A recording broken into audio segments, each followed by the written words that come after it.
Lo Centroniavo, Malaya. Hi, hello, good evening, good morning, or any other greeting that may apply. My name is Ruben Aguirre, and I am a second year honors student at the University of Arizona from the New Pasco Reservation, majoring in industrial engineering and minoring in creative intelligence and innovation. Growing up, I always knew that I would attend college. It was a dream my mom deeply wanted for my siblings and me, and after everything she has done, I felt a responsibility to honor that dream. My path became even more clear in 7th grade when my computer science teacher assigned us a research project on future careers. From that moment forward, the future I imagined for myself felt set in stone. Because I was determined to pursue higher education, I involved myself in as many opportunities as I could. I played 4 sports, completed a term on the UM Youth Council, and participated in student council during my elementary years. When I began to put myself in these environments of professional and academic development, I noticed that there was not as much men as there was women. And when I got involved in indigenous spaces, the comparison grew even more drastic. Developments beyond the abstract highlights this reality, noting both the low representation of indigenous men in these settings and the ways patriarchal and colonial systems continue to negatively shape their experiences in higher education. While serving the community, I witnessed examples of the systems interfering with the opportunities that students create for themselves.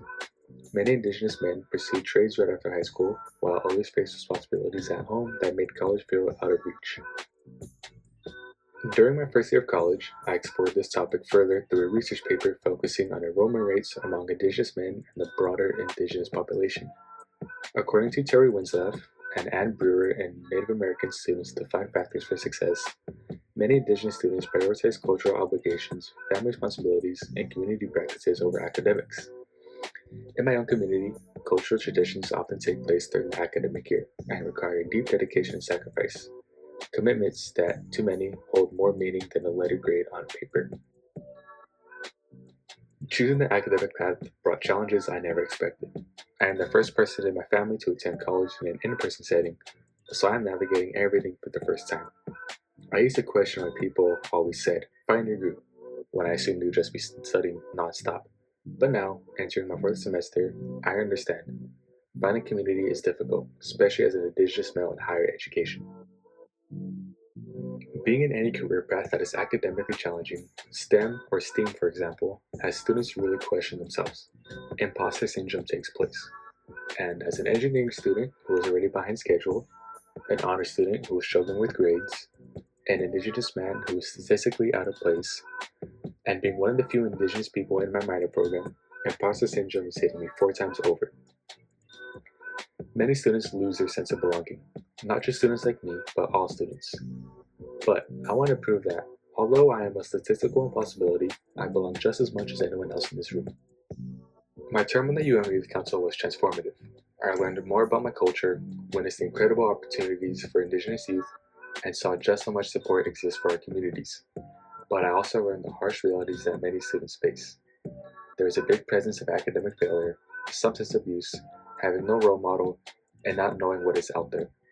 With the platform and connections I gained, I wanted to continue making an impact supporting Indigenous youth in pursuing their dreams. When it came time to choose my classes for this semester, the political climate felt heavy. Coincidentally, I had just completed a project with Noble Reach, a company dedicated to shaping the next generation of public service workers. Their mission inspired me so much that I briefly considered switching to political science because I felt compelled to make a change. But after meeting with Reina, a career advisor and a friend that I had met through Native SOAR during my senior year of high school, I was reminded that I can make an immediate and meaningful impact right now by returning to Native SOAR as a mentor. Now, being on the mentoring side of the program, I feel grounded in purpose and excited to give back to the community that helped shape me.